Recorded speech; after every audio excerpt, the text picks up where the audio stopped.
Entonces, vamos a iniciar la actividad de hoy. Como les había mencionado, tenemos como invitada de lujo el día de hoy a la doctora María Esperanza Porto Torres. Ella actualmente es directora ejecutiva regional de la Autoridad Regional de Impugnación Tributaria La Paz. Y adicionalmente ella tiene una amplia experiencia laboral en el ámbito de la administración tributaria municipal y también como les he mencionado, en la Autoridad de Impugnación Tributaria Regional. Ha realizado también estudios superiores, ¿no?, de posgrado en maestrías en Derecho Tributario y bueno, la tenemos como invitada el día de hoy. Es un honor. Bienvenida, muchas gracias por tu visita, María Esperanza. Este es un público de pregrado, son estudiantes en su mayoría jóvenes con los cuales estamos llevando derecho financiero, tributario y aduanero. Estamos justo en la etapa de las lecciones de impugnación tributaria y hemos visto las dos vías, ¿no?, alternativas que existen en el ámbito tributario, la vía jurisdiccional. Hemos tenido también la visita de una juez administrativo, coactivo, fiscal y tributario. Y para completar la idea de la impugnación, creo que es muy importante que personas de tu alta experiencia y capacidad profesional puedan orientarles y puedan mostrarles este camino de impugnación tributaria. Entonces, pues bienvenida y quedamos atentos a tu presentación. Gracias por venir nuevamente. Muchas gracias, Osmar, por la invitación. Y bueno, para mí más bien es un gusto impartir esta materia y que amplíen su conocimiento los alumnos de pregrado, ¿no? Y como bien lo has dicho, vamos a ver lo que es la impugnación tributaria en la vía administrativa, porque existen las dos vías, ¿no? La judicial, que me dices que ya la han visto, y esta sería la administrativa. Ahora, introductoriamente,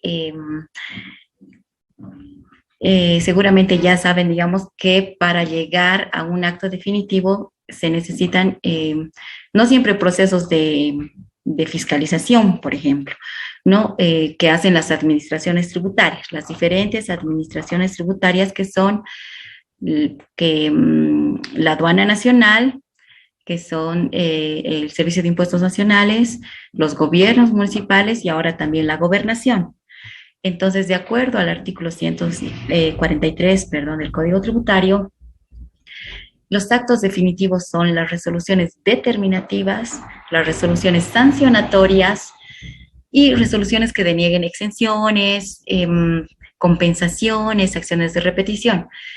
Pero que nos dice también la 3092. En el artículo 4 de la ley 3092, este aspecto es ampliado, ¿no? Entonces, nos da una amplitud y nos señala que cualquier acto que sea rechazada o una solicitud, puede ser de prescripción, del tema que yo quiera pedir en materia de tributaria, si me están rechazando y están afectando mis derechos, entonces ya puedo impugnar, ¿no? Entonces, ¿cómo es la impugnación en vía administrativa? Voy a compartir mis diapositivas. Por favor, solo quisiera que me confirmen si se ven. Sí, se ve. Sí, se puede ver. Gracias. Ya. Entonces, bueno, aquí está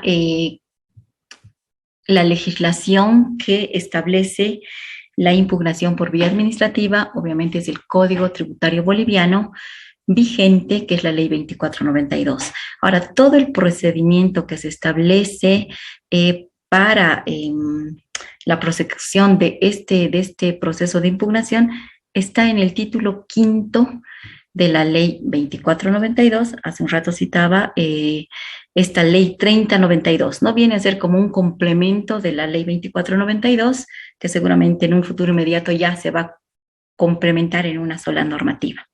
Y bueno, sabemos que la vía jurisdiccional está establecida en la ley 1340. Una vez que me han notificado como contribuyente con un acto definitivo de cualquiera de las administraciones tributarias, voy a elegir. Si voy a elegir la impugnación por vía administrativa, voy a tener acceso al recurso de alzada. ¿no? Y posteriormente al recurso jerárquico. En la vía administrativa son dos recursos. Se inicia con el recurso de alzada y se concluye con el recurso jerárquico. Ahí termina la vía administrativa. ¿Pero qué es el recurso de alzada? ¿No? Es el recurso que tiene el contribuyente para impugnar un acto definitivo de la administración tributaria, ¿no? Entonces, es mi derecho a impugnar. Si yo no estoy de acuerdo con un acto definitivo que me ha notificado cualquiera de las administraciones tributarias, por ejemplo, si yo he pedido la prescripción de mi impuesto a la propiedad de bienes inmuebles del 2005, y me rechaza y me responde, me dice, no, no está prescrito, igual tienes que pagar, ese acto puedo impugnar. No, si yo pido la exención, puedo decir, en el caso de vehículos, digamos, mi transporte es público. Sabemos que tengo una exención del 50% por ser un transporte público. Y me cobran el 100% del impuesto a la propiedad. Pero yo digo, yo soy pues transporte público, he presentado mis papeles, ustedes me han dado la resolución. Y me dicen, no, igual tiene que pagar el 100%, entonces me están rechazando un derecho al cual yo tengo la oportunidad de defenderme, ¿no? Entonces, presento mi recurso de alzada contra ese acto definitivo. Si no es un acto definitivo, como muchas veces emite la administración tributaria, ahora se está dando mucho en La Paz, por ejemplo, en el gobierno municipal de La Paz, donde están contestando con un proveído. Entonces, no solo la administración tributaria de La Paz emite con un proveído. Por ejemplo, el SIN quiere una acción de repetición, me la rechaza con un proveído. Entonces, como el Código Tributario me está hablando de resoluciones de rechazo, por ejemplo, de acción de repetición, al emitir un proveído, muchas veces las administraciones tributarias dicen, no, este es un acto que no es impugnable, porque es solo un proveído. Pero ¿qué tengo que ver ahí? Tengo que ver el contenido.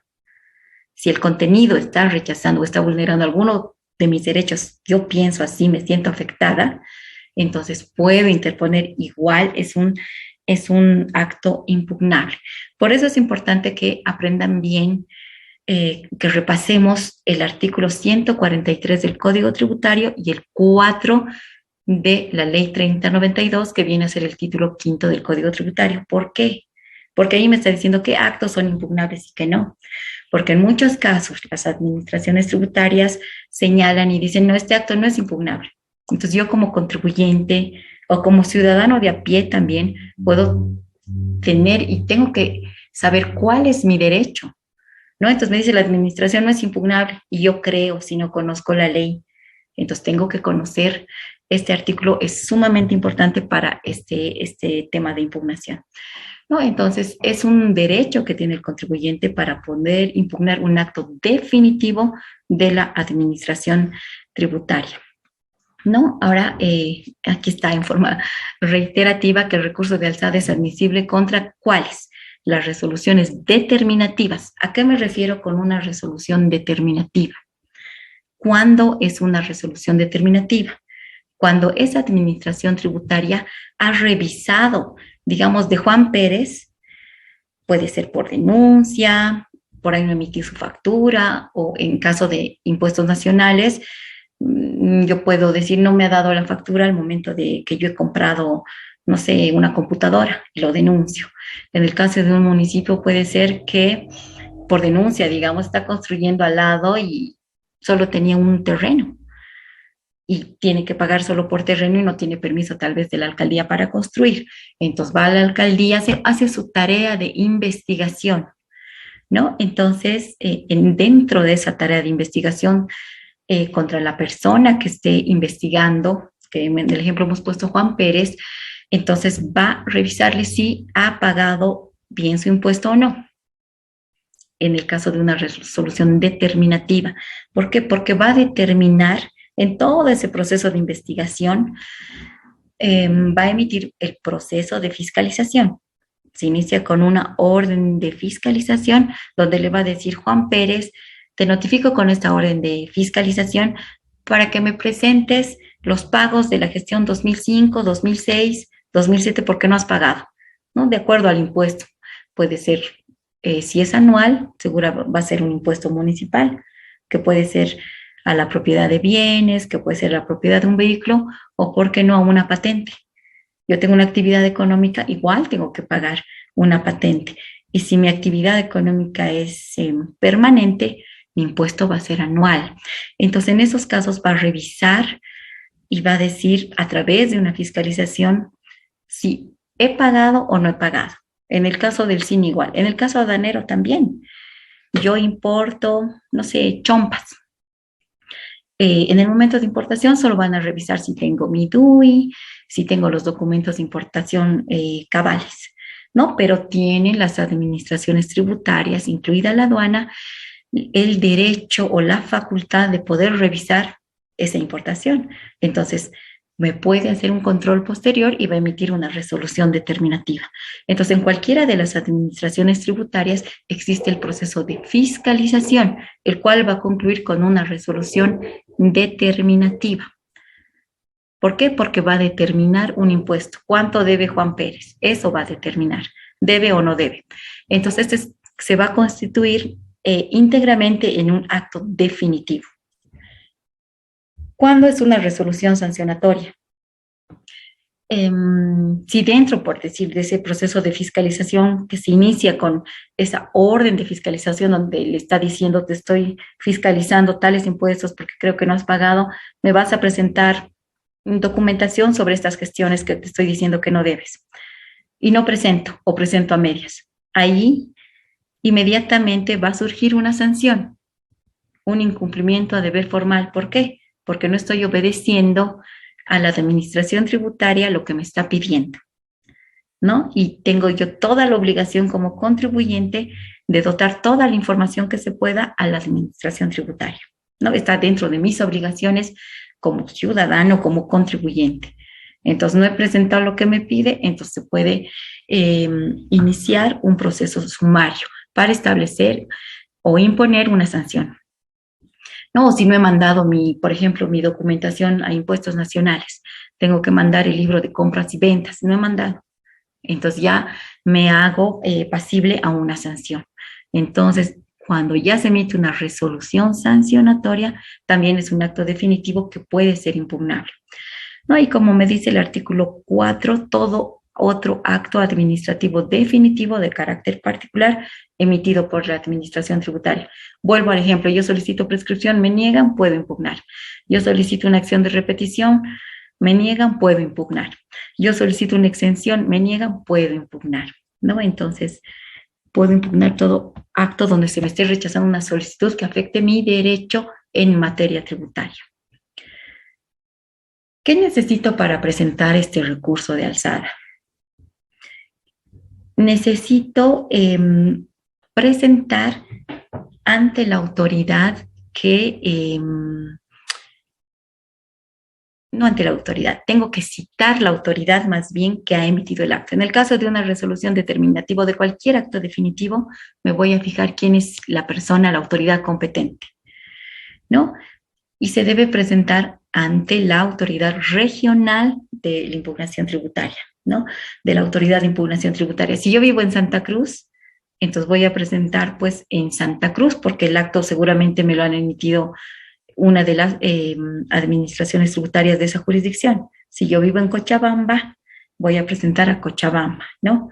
Si el acto ha sido emitido por cualquiera de las administraciones tributarias en Cochabamba. Entonces tengo que presentar ante la autoridad regional de impugnación tributaria cuya jurisdicción está sujeta a la autoridad administrativa. Me han emitido en Oruro, también se tienen oficinas departamentales, ¿no? En Tarija, en Pando, donde sea la administración tributaria, donde se encuentre esa administración tributaria. No puedo yo vivir en Sucre, pero tal vez tengo una casa en Cochabamba y la han fiscalizado en Cochabamba, entonces tengo que impugnar ante la administración, contra la administración tributaria de Cochabamba y ante la autoridad regional de impugnación tributaria de Cochabamba, ¿no? Y directamente las oficinas donde se encuentre. Ahora, ¿cuál es la forma de interposición de este recurso?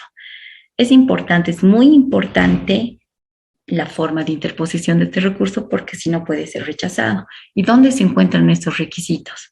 Se encuentran en el artículo 198 de la ley 3092, que es el título quinto del Código Tributario. Ahí me señala los requisitos de cómo debo presentar este recurso. Ahora, ¿qué me dice ese 198? Me señala que los recursos de alzada deben interponerse por escrito, ¿no? Mediante memorial o carta simple, debiendo contener. ¿Por qué me dice memorial o carta simple?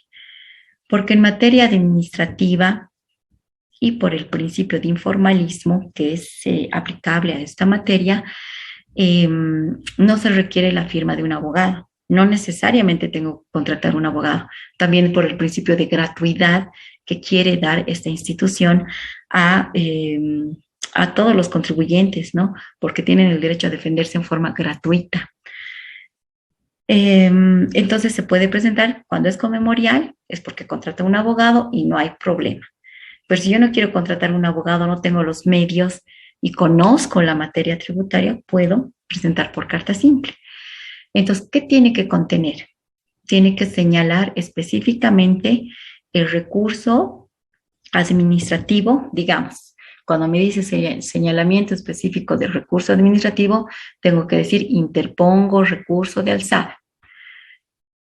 Y de la autoridad ante la que se lo interpone. Entonces, señor director de la regional de la Cochabamba, de la autoridad tributaria de la impugnación, de la autoridad de impugnación tributaria. Tengo que señalar, ¿no? Después, el nombre o razón social y domicilio del recurrente o de su representante legal con mandato legal expreso, acompañando el poder de representación que corresponda conforme a ley y los documentos respaldatorios de la personería del recurrente, si es empresa. Entonces, si soy empresa, obviamente tengo que tener un representante legal. Y volvemos a Juan Pérez, el representante legal de la Cervecería Nacional, digamos. Entonces va a ir Juan Pérez con su poder específico y señalando el domicilio y el nombre de el recurrente, ¿no? Entonces, Juan Pérez, en representación de la Cervecería Boliviana Nacional, interpone recursos de alzada contra, por decirles, el director de recaudaciones o el gerente distrital del SIN o gerente de aduana frontera, ¿no? Entonces, indicación de la autoridad que dictó el acto contra el que se recurre, presentando un ejemplar original, copia o fotocopia del documento que contiene dicho acto. ¿Qué quiere decir? Entonces, en ese mi carta o en ese mi memorial voy a decir, como le estaba diciendo, presento este recurso de alzada contra la resolución sancionatoria número tantas que ha sido emitida por Carlos Gómez, director de recaudaciones o gerente regional, de acuerdo a lo que corresponda. Y siempre debo adjuntar el acto impugnado y su correspondiente notificación. ¿Por qué?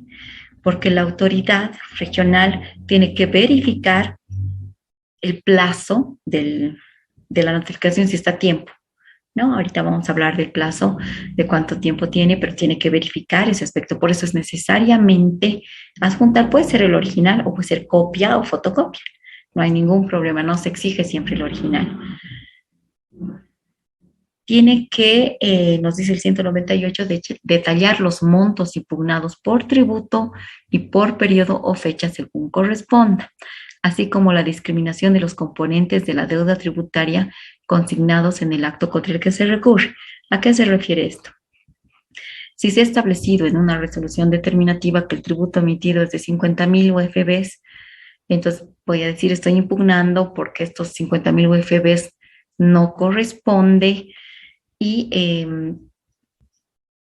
no estoy dispuesta a pagar, digamos. Entonces tengo que detallar el monto y los componentes de la deuda que consigne el acto, ¿no? Entonces, eso específicamente hay que copiarlos porque tiene que estar como está el acto impugnado.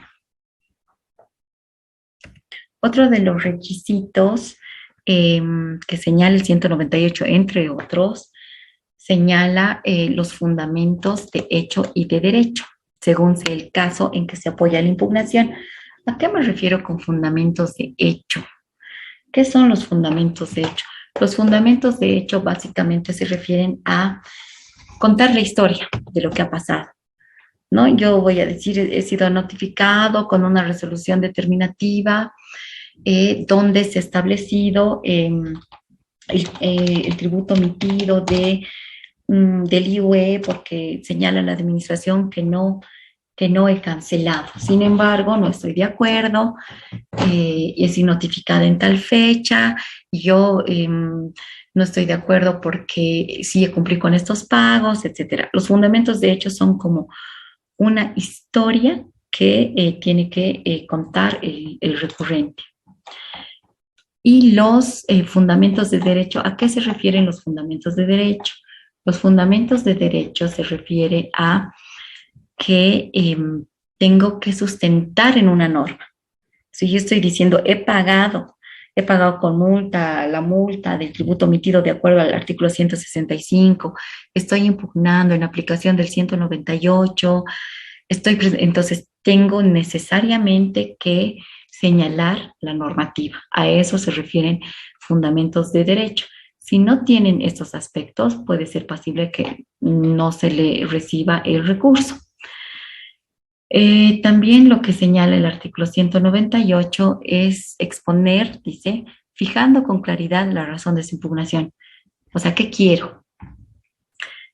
¿Por qué estoy impugnando? ¿Qué es lo que digo que está afectando mis derechos?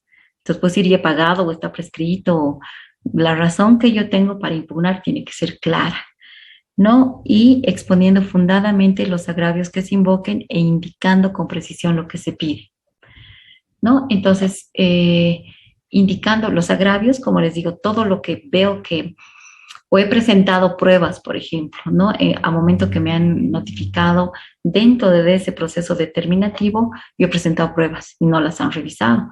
Entonces, ¿cuáles van a ser mis agravios? ¿Cuál va a ser lo que me ha afectado mi derecho? Va a ser lo que no han revisado mi documentación porque yo he demostrado mi boleta de pago o mi resolución de exención. Entonces no han tomado en cuenta, esos son mis agravios. Señor autoridad, no han revisado mi prueba, entonces quiero que la revise, ¿no? Y que se indique con precisión lo que se pide. ¿Qué quiero con ese acto? ¿Quiero que se revoque?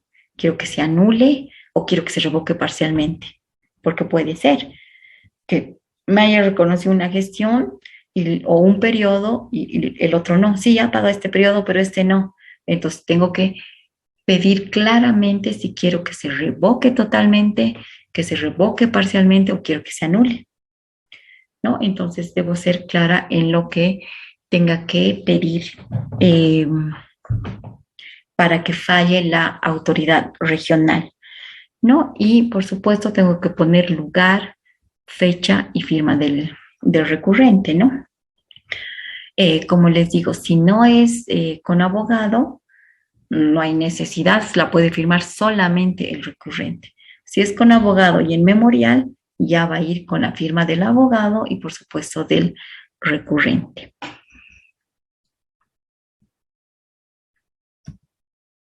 ¿Hasta aquí tienen alguna duda? ¿Quieren preguntar?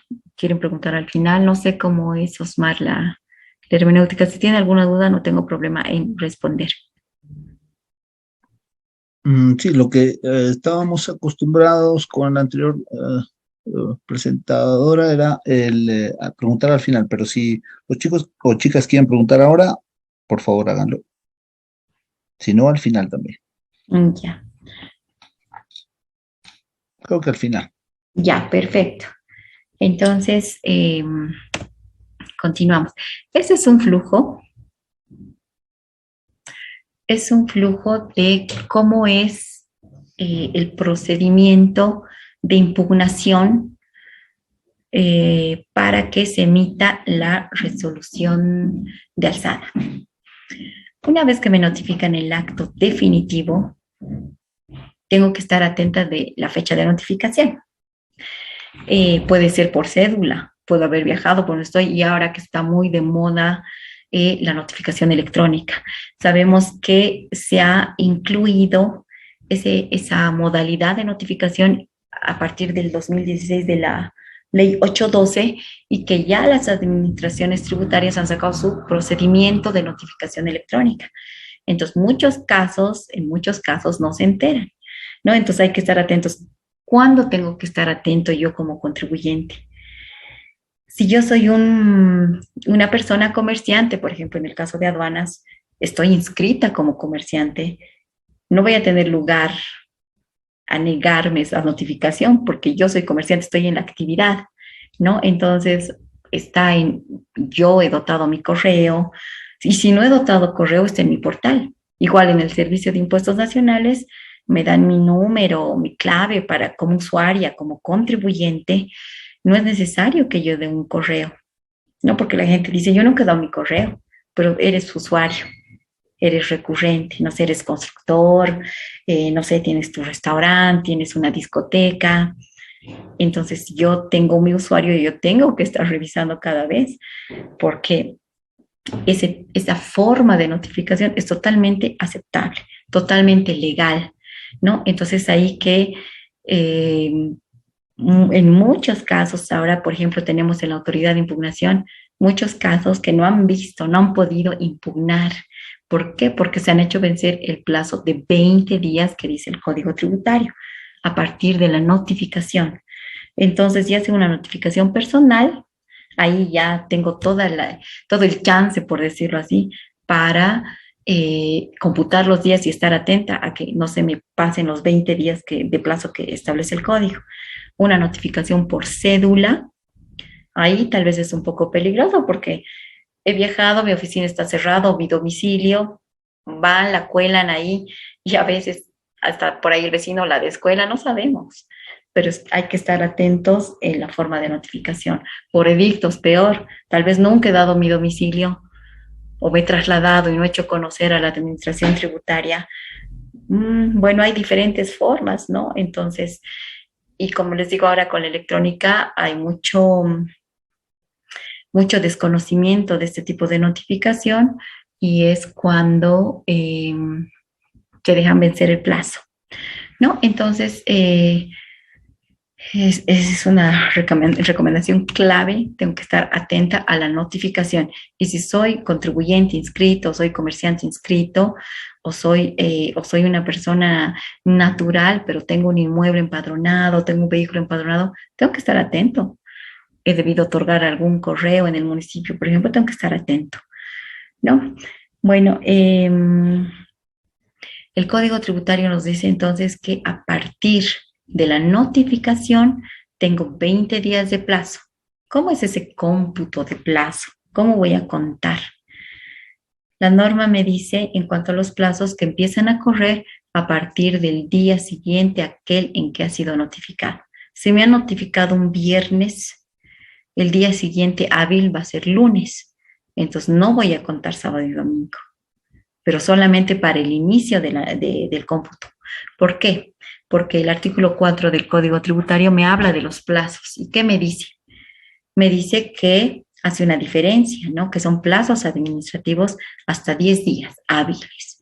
De un día a 10 días hábiles no voy a contar sábado ni domingo ni feriados. Pero si ya un plazo es del día 11, tu plazo es del día 11. Entonces, a partir de ahí son días corridos. Eso me dice el Código Tributario.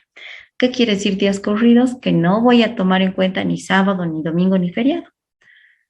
Entonces ahí tengo que también tener cuidado para estar atento de cómo voy a computar el plazo que tengo para impugnar.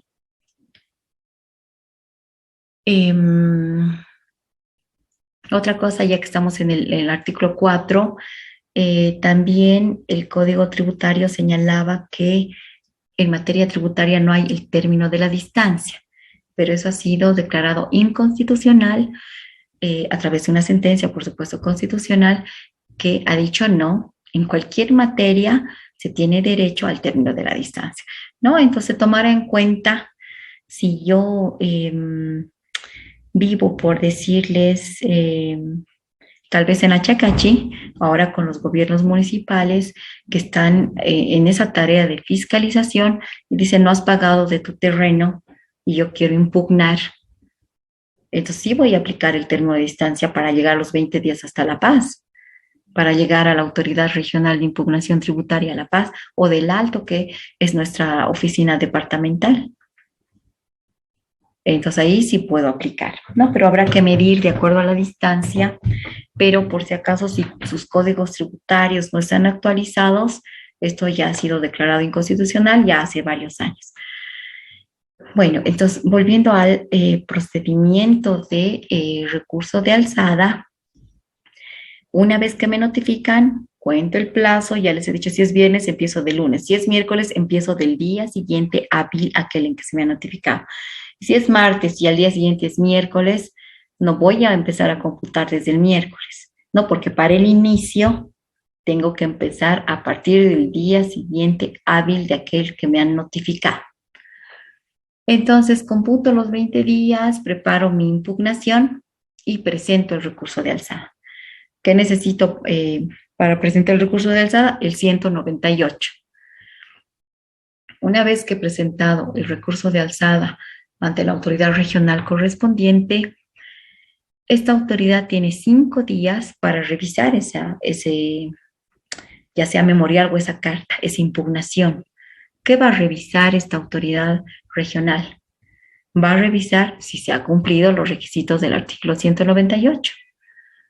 ¿No? Si no se ha cumplido, si están con sus códigos tributarios, pueden ver que están los requisitos disgregados por incisos, ¿no? Entonces, por decirles, si no se ha fijado el domicilio, entonces le voy a emitir a los 5 días, dentro de esos 5 días de plazo hábiles que tiene esta regional, se va a emitir un auto de observación. ¿Y qué le voy a decir? Señor Juan Pérez, de acuerdo al 198, tienes que fijar el domicilio y no lo has hecho. Así que tienes otros 5 días hábiles de plazo para subsanar esta omisión. Si no subsanas, no te acepto. O, señor Juan Pérez, aquí no se entiende tu memorial o tu carta porque no has puesto la normativa, te falta antecedentes de derecho, tal cual lo dice el artículo 198. Entonces, ese auto de observación es notificado al sujeto pasivo o al recurrente, bueno, que en este caso siempre va a ser sujeto pasivo cuando es un recurso de alzada o contribuyente. Entonces se le notifica y se le hace saber, ¿no? Te estoy observando esto. Y ahí mismo les reitero, se les dice, si no subsanas, no te voy a aceptar. Y como hay un sinfín de casos que no subsanan, se olvidan o presentan otra vez con esa omisión de la falta, por decirles, del poder. Entonces, es ahí cuando se tiene que rechazar el recurso. No, ya se le ha dado la oportunidad, no ha subsanado, entonces tiene que rechazar ese recurso. Pero, ¿qué pasa si ha cumplido con todos los requisitos o ya ha subsanado? Entonces, una vez que ya ha subsanado y ha cumplido con todos los requisitos, se va a admitir. Y esa notificación, perdón, esa admisión también se le va a notificar. Entonces, una vez admitido este recurso de alzada, se va a notificar ambas partes, no tanto al recurrente como a la administración tributaria objeto de contra la cual se está impugnando. Una vez que ha sido impugnada la administración tributaria, tiene 15 días de plazo para dar respuesta a esta impugnación. Obviamente en el 100% de los casos, aunque en algún caso se contesta negativamente, ¿no? Entonces va a venir la administración tributaria en su respuesta y va a decir, contesto ese recurso de alzada en forma negativa. ¿Por qué? Porque este contribuyente no ha pagado, esas boletas de pago corresponden a otro impuesto o a otra gestión, ya tendrá sus agravios y sus argumentos. Igual la administración tributaria tiene para la respuesta, como es administración tributaria y no es una persona natural, necesariamente que presentar, acreditar su representación, ¿no? En el caso de las autoridades competentes, de las máximas autoridades tributarias, las presentan a través de una resolución de designación, ¿no? Que lo designe como gerente, que lo designe como director de recaudaciones, etcétera, como máxima autoridad tributaria. Entonces, esos son los requisitos que tiene que presentar la administración tributaria. ¿Qué más tiene que presentar la administración tributaria?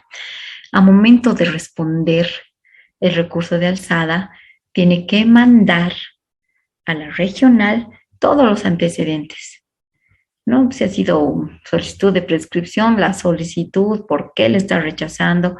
Muchas veces dice, no, se ha interrumpido, tenía un plan de pagos o se le ha notificado contra el acto. Eso, todos los fundamentos que estén en su respuesta, tiene que ser documentado, ¿no? Entonces, lo que hace la administración tributaria es enviar el expediente que tiene en su administración ante la autoridad regional para que ésta sea revisada junto con su respuesta. Y como les digo, la respuesta siempre va a ser negativa. Una vez que ha respondido la administración tributaria, esta regional, la autoridad regional, va a emitir un auto de apertura de término de prueba por 20 días. Dentro de este término de prueba, ambas partes pueden presentar cualquier tipo de prueba. Son admisibles todo tipo de pruebas que uno cree que puede que va a probar que ha pagado, que no debe, que está exento, que está prescrito. Puede presentar lo que quiera. No pueden ser prueba argumentativa, puedo argumentar, ¿no? Mediante escrito, o puedo presentar prueba documental. Entonces, de acuerdo al artículo 76 y 77, toda prueba es admisible. Y es importante el presentar prueba para un recurrente. ¿Por qué? Porque eso nos dice el artículo 76 del Código Tributario. ¿Qué dice? En otras palabras, dice, si yo, recurrente o sujeto pasivo, quiero hacer valer mis derechos, tengo que demostrar constitutivamente la existencia de los mismos.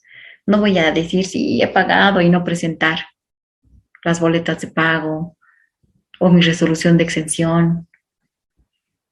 Entonces, necesariamente tengo que presentar y acreditar, bueno, un crédito fiscal. Me están rechazando, me están depurando un crédito fiscal o no me están reconociendo algunas compras o ventas que he hecho. Tengo un restaurante, he vendido. Y para equipar mi restaurante he comprado carnes, leches, esas facturas, yo tengo un crédito fiscal ahí y no me quieren reconocer. ¿Qué tendría que presentar para que me reconozcan? Mis facturas. He comprado, aquí están mis facturas. Entonces, necesariamente tengo que presentar todas las pruebas que hagan a mi derecho, que yo quiero probar que por qué no tiene razón la administración tributaria. Este término de prueba es de 20 días una vez que ha respondido la administración tributaria. Concluidos estos 20 días, la autoridad regional tiene 40 días para emitir una resolución de alzada. Dentro de estos 40 días, los primeros 20 días, las partes, cualquiera de las dos, ya sea la administración tributaria o el recurrente, puede presentar alegatos. ¿Qué son los alegatos? Los alegatos es una aclaración de lo que pedí en mi recurso de alzada. No siempre, si quiero no presento porque ya lo he dicho todo en el recurso de alzada.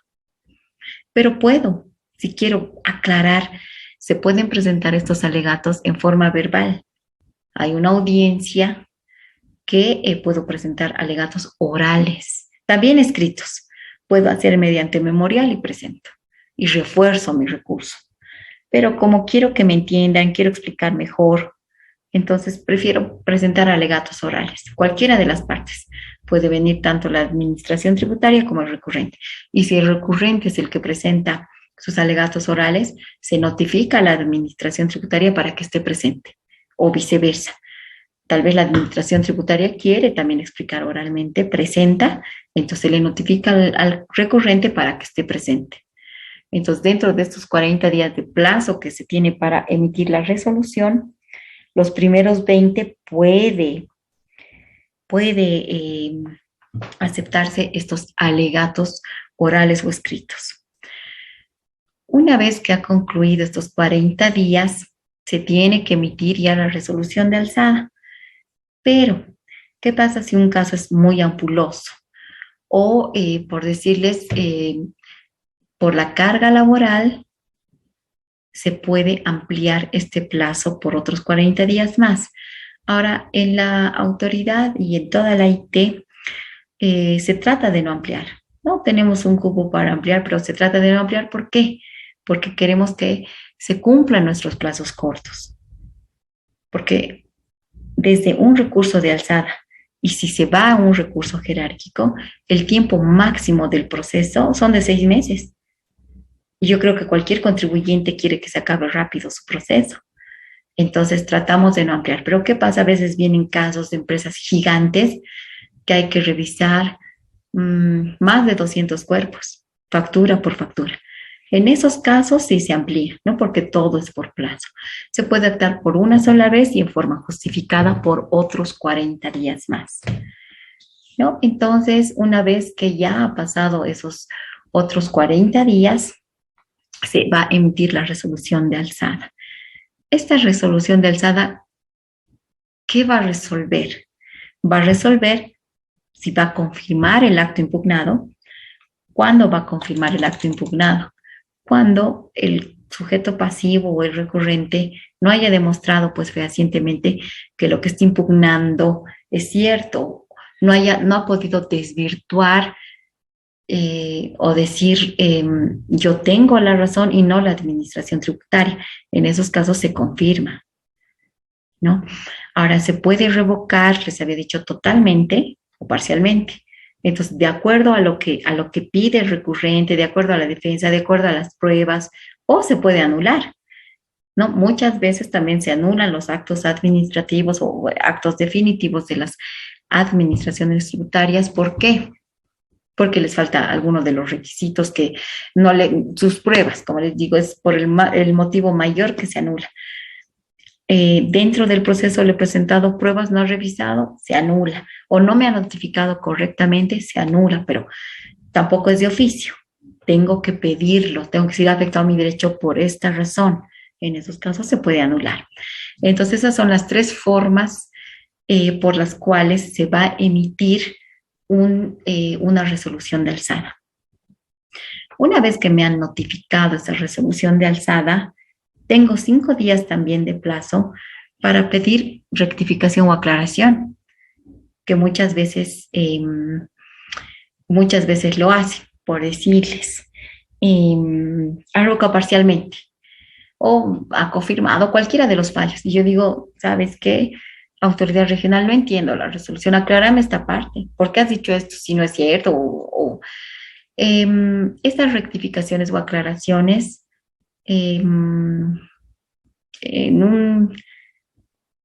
no, ni siquiera, o sea, mayormente, perdón, no hay errores en la resolución de alzada o un concepto oscuro, porque eso te dice la ley. La resolución de alzada se va a rectificar o aclarar cuando hay un concepto oscuro que no se entienda, pero bueno, no suele pasar, pero sí tengo derecho a decir acláreme, ¿no? Entonces, se le aclara, ¿qué quiere decir esto? Pueden presentarlo dentro del plazo de 5 días. Para esa rectificación o aclaración también existe un plazo de 5 días, ¿no? Y se puede aclarar o no aclarar o rechazar. Entonces, si esta resolución de alzada no ha sido impugnada por ninguna de las partes, que también suele pasar, va a quedar firme, ¿no? Ahí queda y ahí muere. Y ya se vuelve un título de ejecución. Lo que se ha establecido en la resolución de alzada ya tiene fuerza de ley, ¿no? Es un título de ejecución. Pero, ¿qué pasa si cualquiera de las partes, por ejemplo, en una revocatoria parcial? A ver, si la resolución de alzada ha sido confirmatoria, ¿quién va a recurrir? El sujeto pasivo, ¿no?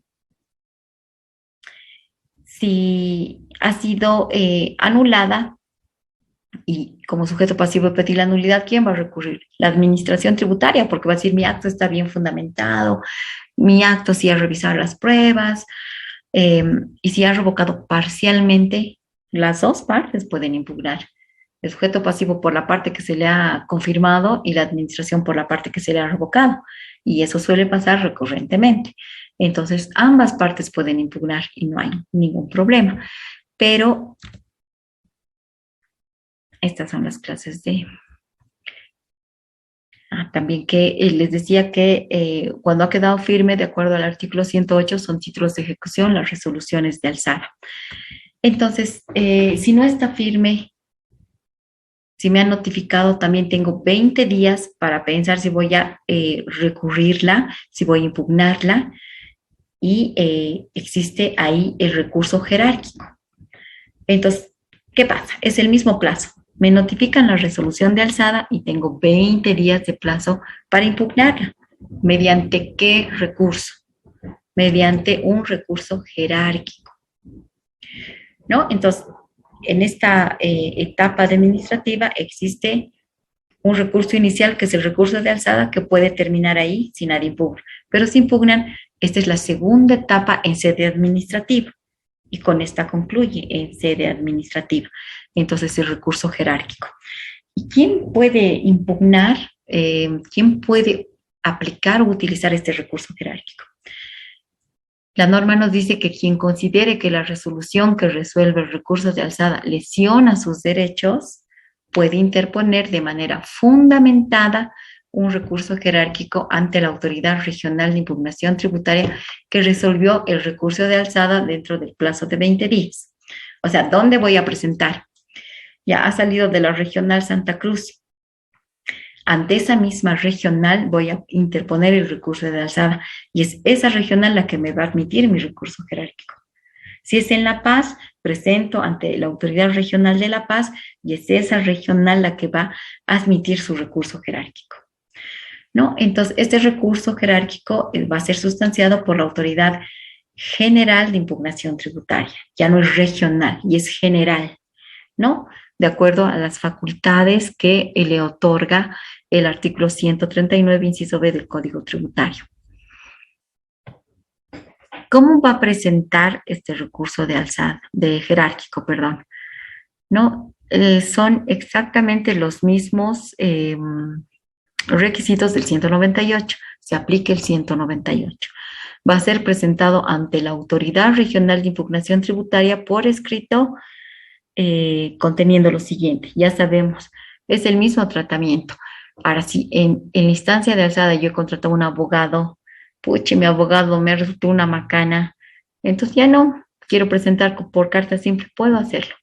Principio de informalismo, principio de gratuidad, no hay problema. Aquí no se necesita el pase ni nada de esas cosas. Es totalmente libre, ¿no? Entonces, para el recurso jerárquico tengo que señalar la autoridad a quien se dirige, ¿no? Me dirijo ante la directora general de la Autoridad de Impugnación Tributaria. Soy Juan Pérez, represento a tal empresa, o soy Juan Pérez, persona natural. Tengo que adjuntar la resolución de alzada, ¿no? Ha sido dictada por Juana Pérez, digamos, el nombre de la autoridad regional. Y necesariamente tengo que adjuntar, como en el caso de los actos definitivos. Para el cómputo de la notificación ya puedo adjuntar copia, fotocopia, no importa, pero tengo que adjuntar. Igualmente tengo que aplicar los fundamentos de hecho y de derecho, ¿no? De hecho, llamé a la administración tributaria, me ha notificado una resolución determinativa, he impugnado y la autoridad regional me ha dicho que no, un cuento. Y de derecho, estoy interponiendo este recurso jerárquico por el 198, que el 76, aquí están mis pruebas, toda la normativa que pueda. No tengo eso, se me rechaza. El petitorio con precisión, como lo hemos hecho. ¿Qué quiero que se haga con esa resolución de alzada? Quiero que se anule, que se revoque, que se confirme. ¿Qué quiero? Porque si voy como administración, voy a querer que se confirme el acto. Si voy como sujeto pasivo y han confirmado el acto, voy a querer no que se revoque. De acuerdo a lo que pida, ya la parte interesada va a ir. y por supuesto lugar, fecha y firma del recurrente. Este es el flujo igual del recurso jerárquico, que es sumamente parecido al procedimiento de alzada. Hay pequeñas diferencias que las vamos a ver. Tengo 20 días para interponer el recurso jerárquico. Computado con la notificación y lo interpongo. También en la autoridad general me van a revisar dentro de 5 días si está bien interpuesto o no, si me falta algún requisito del 198. Si no me falta y lo han admitido, entonces al tercer día se va a remitir el expediente a la autoridad general y se va a radicar en 5 días en esa oficina. Ahora, la diferencia aquí está en el término de prueba. Ya en instancia jerárquica no existe un término de prueba, porque ya tenía la oportunidad en la instancia de alzada. Pero ¿y si no tenía esa prueba y recién le he conseguido y me han entregado porque han tardado mucho, tal vez de la Cancillería, para presentar una factura que era de China o qué sé yo, o de las mismas oficinas que tenemos en nuestro estado boliviano, pueden tardar un poquito? Pues no tenía. Entonces sí puedo presentar solamente la prueba que sea de reciente obtención, que recién la haya conseguido. Ahí sí puedo presentar. Entonces tengo un plazo. Una vez que han notificado a la administración tributaria y ésta responde, a partir de la respuesta tengo 10 días para presentar mi prueba de reciente obtención. No puedo presentar prueba nueva, prueba antigua. No, ya tuve la oportunidad. Aquí sí, señora directora general, he conseguido recién mi contador ha viajado, no sé, o ha desaparecido, recién lo he encontrado y tengo la documentación, aquí está el original. ¿Y qué quiere decir de reciente obtención? Que recién lo he obtenido, pero no es solamente nombrarla. El artículo 81 del Código Tributario, ¿qué me dice? Me dice, estás presentando prueba de reciente obtención, ya, tienes que jurar que recién la has obtenido, porque la puedo fabricar, no sé, pues 1000 cosas que la ley prevé. Entonces tengo que jurar. Y tengo que demostrar que la no presentación en su momento no ha sido por mi culpa, ¿no? Hay 1000 formas de presentar y que lo hacen. Dicen, no, recién me he enterado, recién he pedido, recién me he otorgado, aquí está la fecha. Entonces, de acuerdo al artículo 81, viene la persona y va a jurar. No juro que recién o juro de acuerdo a la religión que tenga, como se pueda, tiene que probar que esa prueba ha sido recientemente obtenida. Solo así, entonces sí se la va a tomar en cuenta a momento de dictar la resolución. Una vez que se concluye ese término de prueba, se tienen también 20 días para la presentación de alegatos, igual que en alzada, que pueden ser escritos o pueden ser orales, ¿no? Entonces, por ambas partes. También se puede ampliar el proceso de resolución, la emisión de la resolución, por otros 40 días, ¿no? Igual tiene que ser con justificativo y aprobado por la máxima autoridad. Una vez que se emite esta resolución jerárquica y ha sido notificada, también se tiene 5 días la persona interesada para pedir una aclaración o una rectificación. Y la autoridad tiene 5 días para proceder a resolver este aspecto. No, estas resoluciones pueden ser emitidas revocando una revocatoria total o parcial del acto recurrido, en este caso de la resolución de alzada, que suele suceder. Por decirles, en el caso de un crédito fiscal, se ha reconocido su crédito fiscal de Juan Pérez de marzo y de abril del 2008, pero no de junio del 2008. Entonces puede haber revocado parcialmente la instancia de alzada y la jerárquica puede revocar parcialmente. Decir, sí, alzada no te reconozco, así que te revoco parcialmente y confirmo totalmente el acto. ¿No? Puede ser. Pueden también emitir resoluciones confirmatorias y anulatorias, ¿no? Entonces, ese es el procedimiento en instancia jerárquica. Ahora, una vez notificada la resolución jerárquica, Estas se convierten, de acuerdo al artículo 108, en título de ejecución. Igual ya son títulos de ejecución tributaria. Pero antes terminaba ahí esta etapa. Bueno, la etapa administrativa termina ahí, pero ahora, ¿qué se puede contra la resolución jerárquica?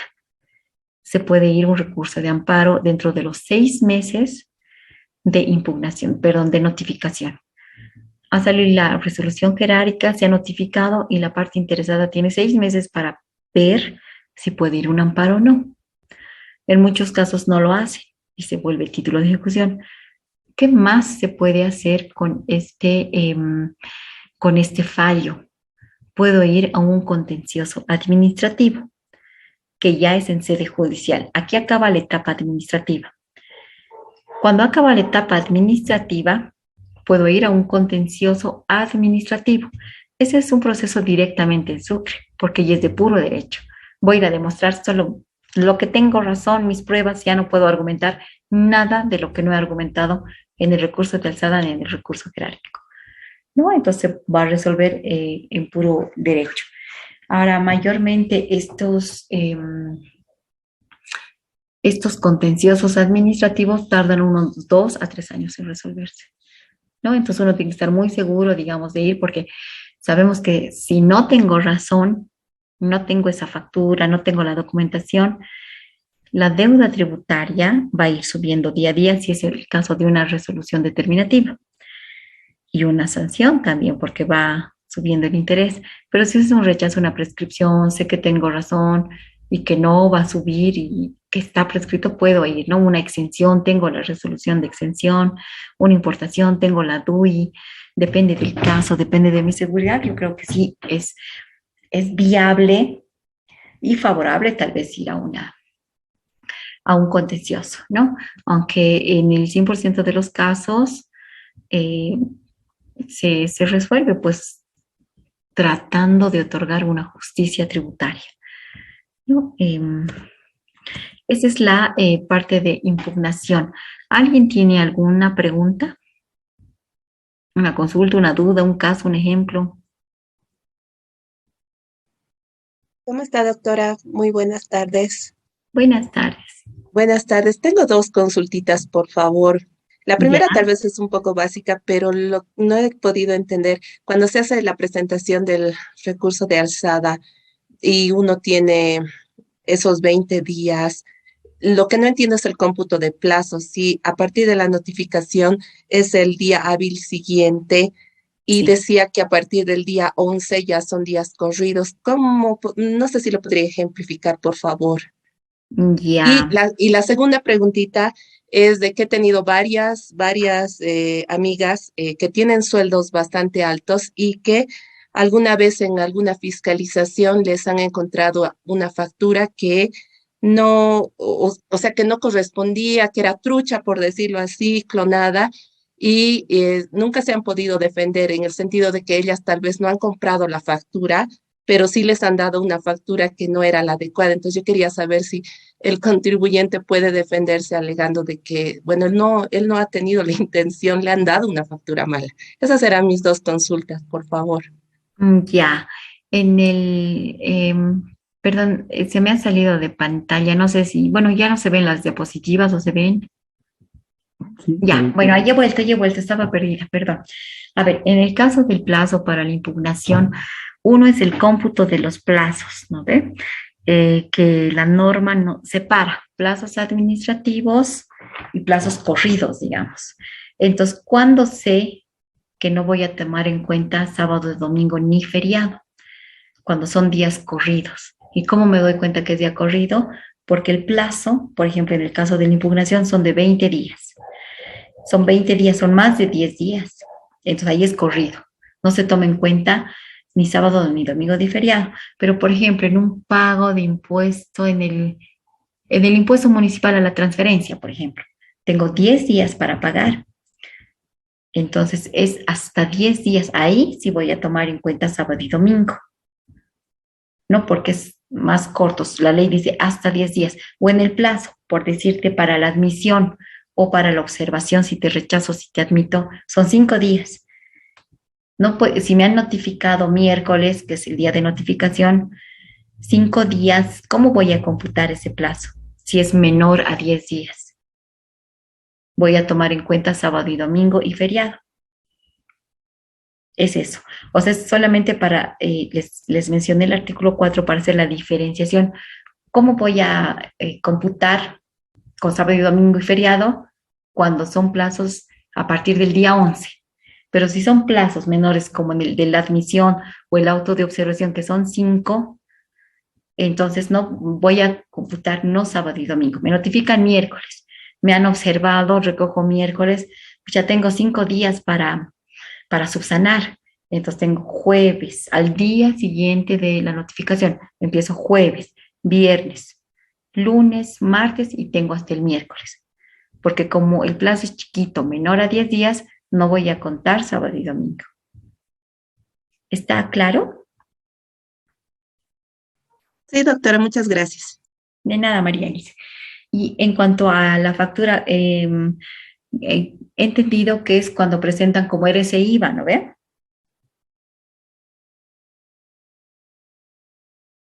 Sí, doctora, como dependiente. Ya, como dependiente.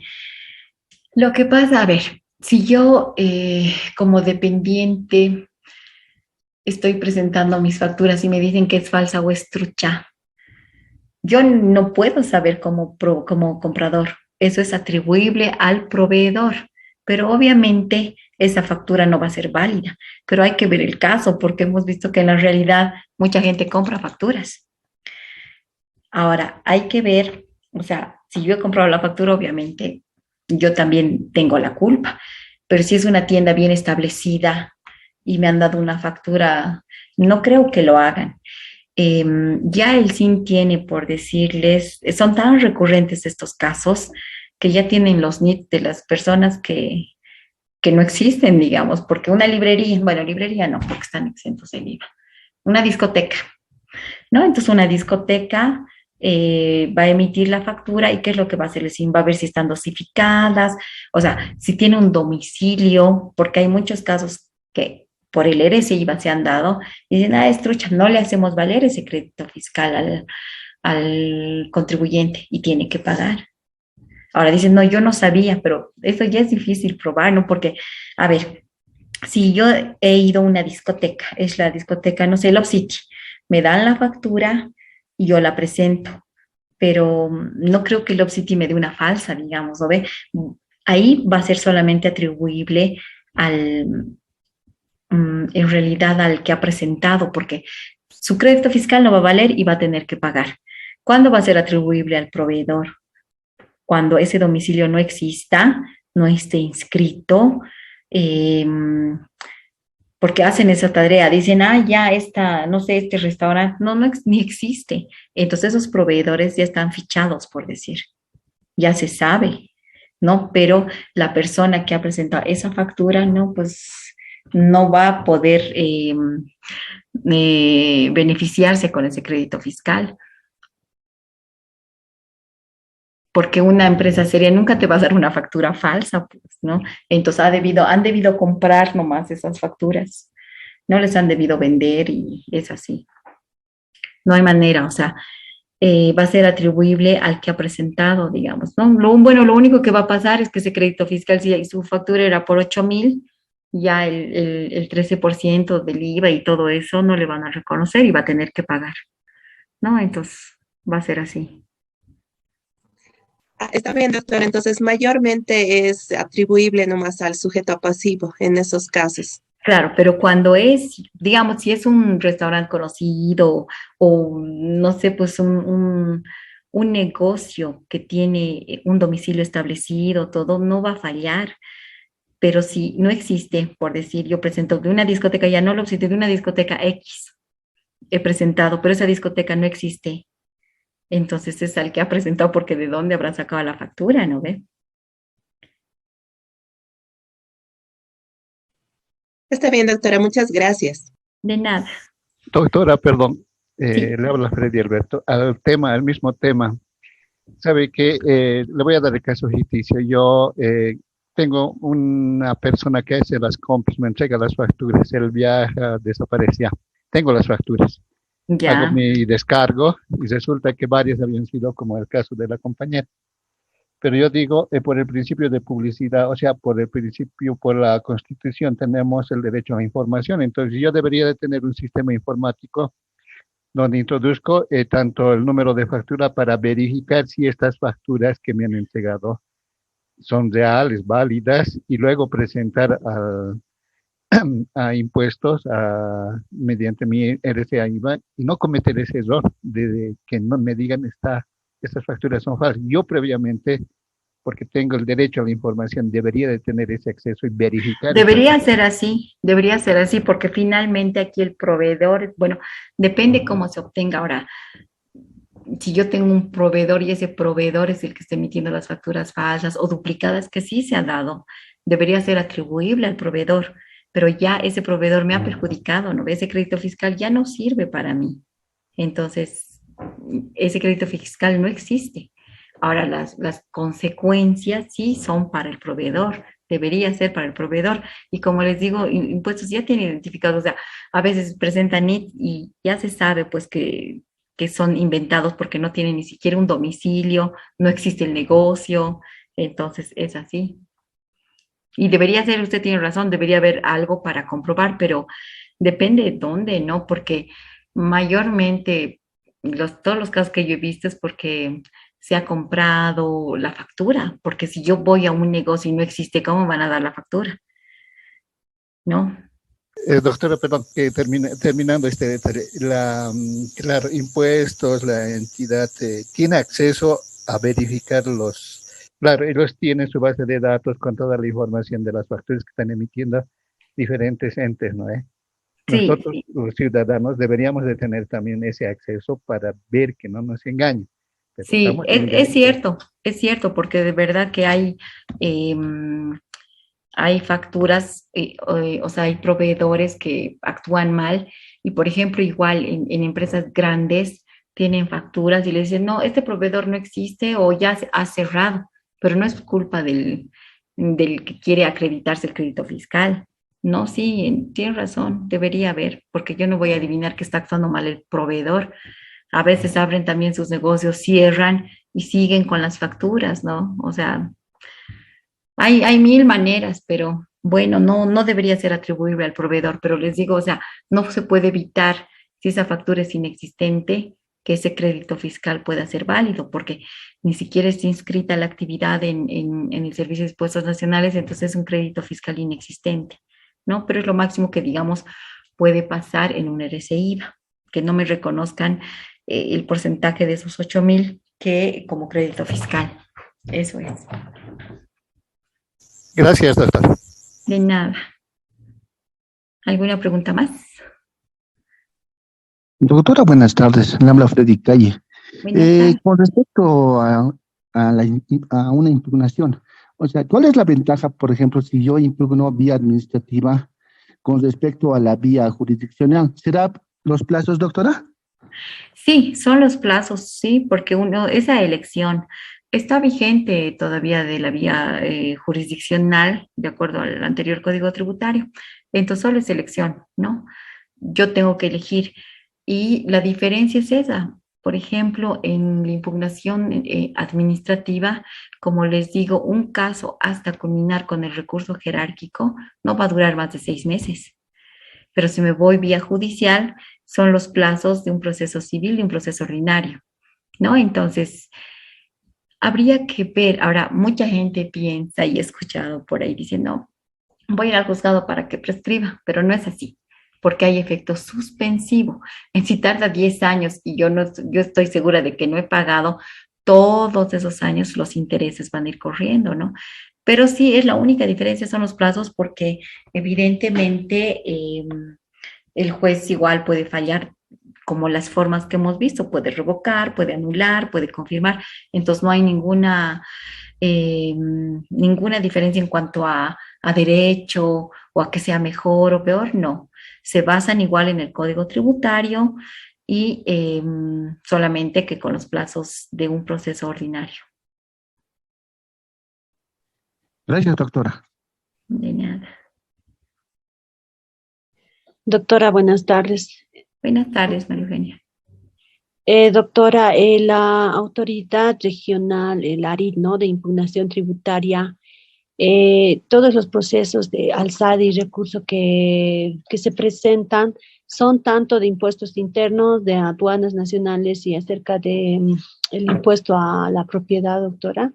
Sí, son todas las administraciones tributarias, el Servicio de Impuestos Nacionales, la Aduana Nacional y todos los gobiernos municipales, y ahora la gobernación más, que está a cargo de el impuesto a la sucesión de transmisión gratuita de bienes, ¿no? Entonces, si tienen ustedes un impuesto ahí o les han notificado con un acto definitivo, se puede impugnar contra cualquiera de esas administraciones tributarias. Y doctora, ¿las autoridades son escogidas a través del gobierno o es que cumplen requisitos para trabajar como funcionarios? ¿Y cuánto es su salario, doctora? Gracias. ¿De dónde? ¿De las administraciones tributarias? De las autoridades de impugnación regional tributaria y la general, doctora. Sí, es como a través de una terna, elige el ministro de Economía y el presidente de la República. Y el salario está en la página, no sé de la autoridad general, pero de la regional es de 17,000. Muchas gracias, doctora. ¿Y cómo los empleados que están ahí, qué requisitos deben cumplir, aparte, supongo, de ser abogados, doctora? Tienen que tener experiencia en cualquiera de las administraciones tributarias. Eso, simplemente haber trabajado, ¿no? Y algún curso, un diplomado en esta materia.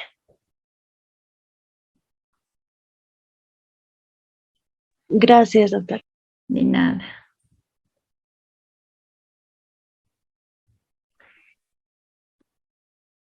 Muy bien. Creo que, bueno, ha causado una muy buena expectativa, muy clara tu exposición, María. María Esperanza, muchas gracias. Creo que ha quedado muy clara la vía administrativa que nos brinda la Autoridad de Impugnación Tributaria a los contribuyentes y, bueno, a nosotros los abogados para ejercer esta vía. Bueno, a nombre de todos los estudiantes, de los compañeros y compañeras, agradecerte, María Esperanza, por brindarnos esta excelente explicación.